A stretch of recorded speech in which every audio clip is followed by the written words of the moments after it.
Welcome back. Today we're going to be doing the timing belt on the calibra because it's sat for year and a half, and I'll be honest, don't want to risk 24 valves bending if it all goes belly up. So we'll be doing that without the timing tool.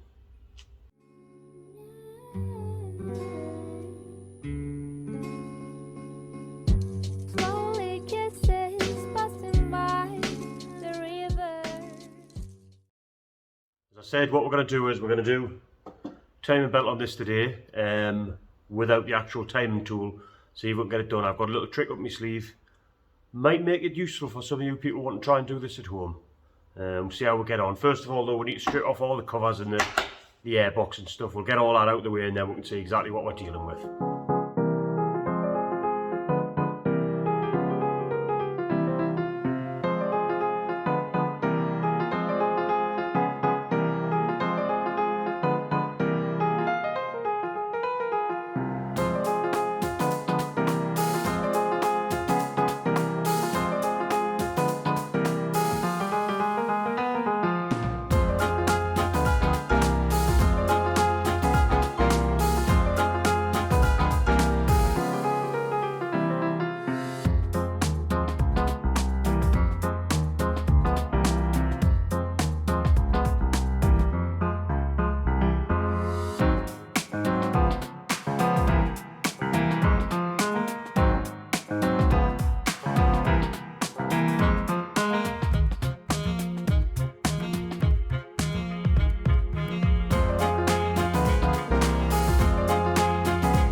There we are, that's it stripped down to where I need to be. I've had the cover off, popped the cover back on again just so I can get the mark.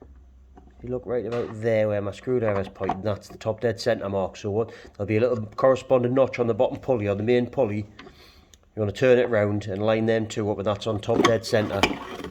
In theory, there should be corresponding marks on here that will line up as well. We'll see how it goes. Normally this job will be so much easier to do with the plugs out.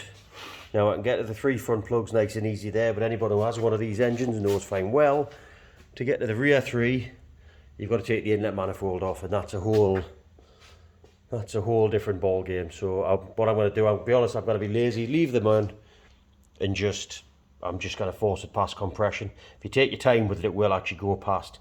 So we'll get that done. Right, there we go. As it happens, there's the mark there. As you can see, it just happens to correspond very nicely, conveniently, with that little pin that comes off on the oil pump. What I'll do though, once I'm happy with how I've got the belt on, I'll obviously put the cover back on and just double check that the marks are lined up exactly where they are. But as I said, they line up. You can potentially be 180 degrees out. Potentially be 180 degrees out, which I was on the first time, but all you do is just keep turning the engine a full rotation, and that puts the cams back in. So brings us back to my little hack for doing the timing belt without the proper tool. All you want to do is just jam some Allen keys in there, and that will bring you pretty much to where you need to be. So in theory I should be able to just drop that tensioner off now,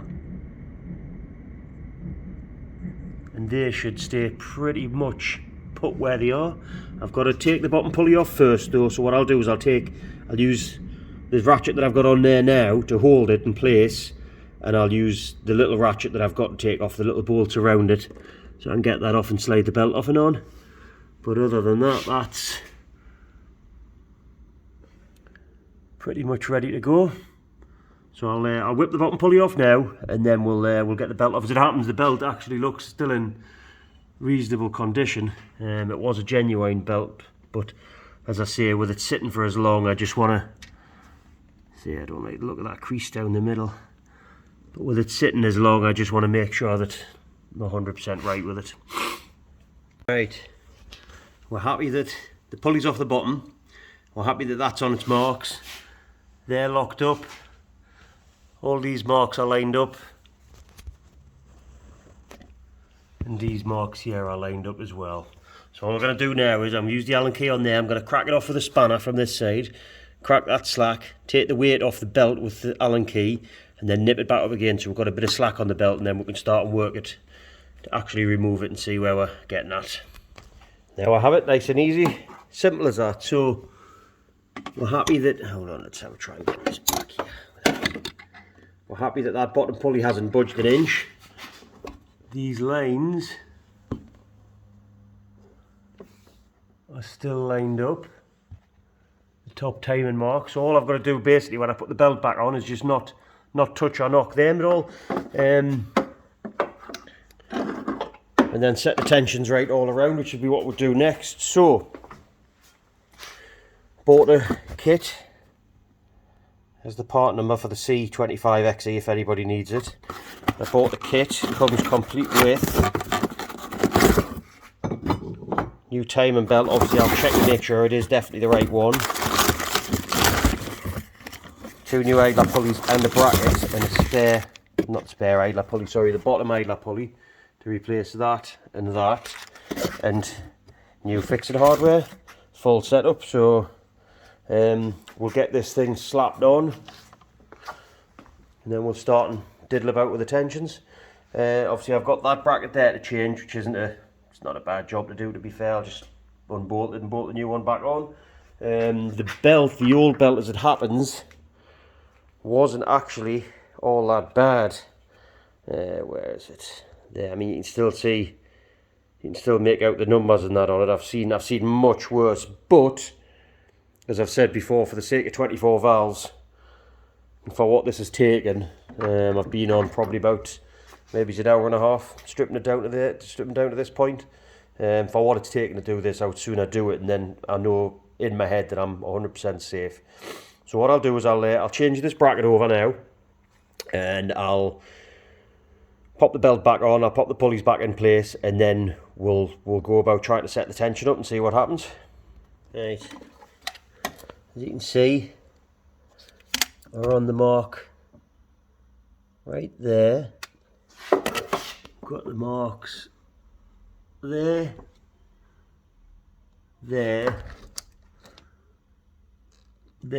and there. So that's it, we're all lined up, and we're also near enough the notch on there. So what I'll do now is, I've got the belt on, I've took all the tension out of this pulley, this one down here, and then finally did this one. So what I've done is I've done this one first, then this one, then this one. There is actually a sequence for tightening these up and a position that they should be in. What I'll do is I'll put it up on the screen somewhere.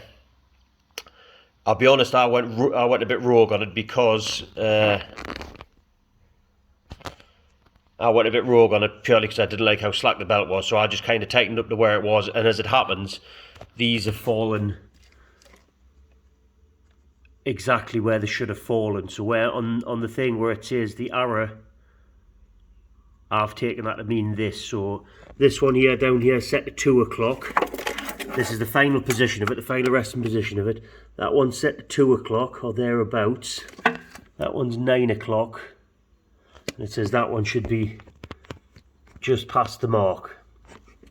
So that's how I've ended up setting it up, and that's about, oh, I'm gonna do that. That's about where you want it to be there. So I've got a little bit of twist there. It's obviously tight on them because they're very short runs, and a little bit of twist on that one as well. So what I'll do now is I'll pull out the Allen keys, I'll spin it round 2 full turns, and I'll slip the Allen keys back in, and that'll all go into plan. We should be back on the marks.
And there we have it, as you can see. Let's put some light on there. See, we're back on the mark down there. On the mark. On the mark. On the mark. And finally, if I can unhook it. On the mark. So there we go. Simple as that. Allen keys have gone back in. We'll slide them out. So we know we're happy with them. That's all good. Right, so what I'm going to do now is I'm going to pop the bottom pulley back off, because I've only got that held on with 2 bolts at the minute just to correct the mark. I'm going to make sure that this bolt here is tight, this one here is tight, and this one here is tight, my 3 tensioner bolts. Then I can put the cover back on, bottom pulley back on, and all the rest of it.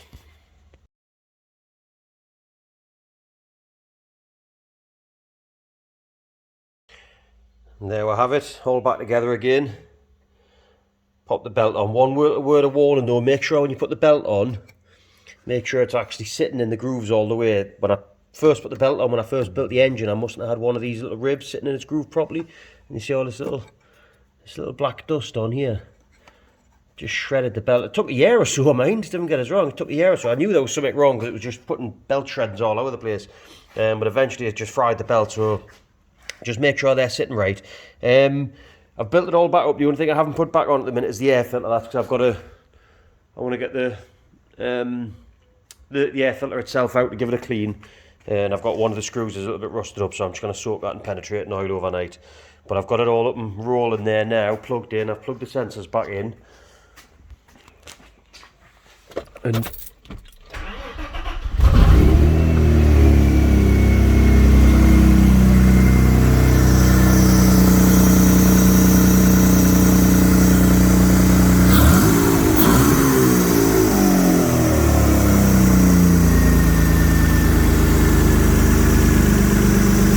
there we go.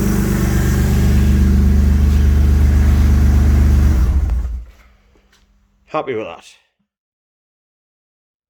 There we go. I'm going to tie the video off there. Pretty happy with what I've getting done. I've gotten the time belt done on it this week, and I'm gonna quickly change the engine oil and the transmission oil as well. I've got a fuel filter there to go on. Basically, give the car a service, just getting it ready to put back into commission again. So hopefully, touch wood, the end of this month, be up and rolling on the road again. So I'm looking forward to that just a little bit. Yeah, happy with that. What I'll do is I'll leave that air filter to soak overnight, just to try and get this screw loose without damaging the airbox, because the airboxes for these are getting a little bit tricky to get a hold of. The reason I didn't show the build up on this purely because every part that I've put on, I've given it a little clean. There's a lad called Richard Gibson. All right, Rich. Kind of shamed us a little bit. If you haven't seen the work that he does, check it out. I'll put a link to his Instagram down below in the comments. This guy is making like works of art out of his engine. It's absolutely cherry, and kind of shames a little bit, you know, because mine's not quite so much of a clean car. So as I've been on, I've been just sort of giving things a wipe over. But I'll be honest, I haven't even made a mark on it.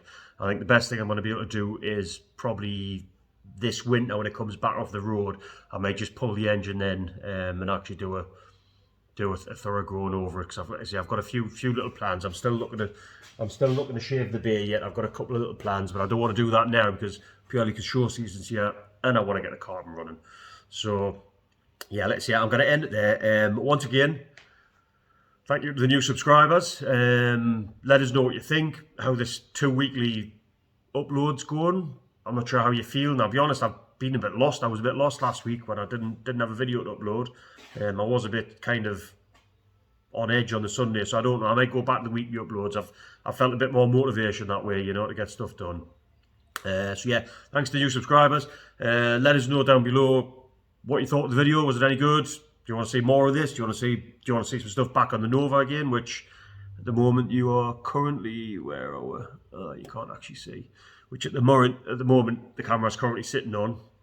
I'll be honest, I've done nothing on that. The big plan was to start and get some headway in the background on that. I've done nothing at the minute on it, but you know, we'll get moving again on that soon. So yeah, thanks for watching. Should see you all next time. See you later.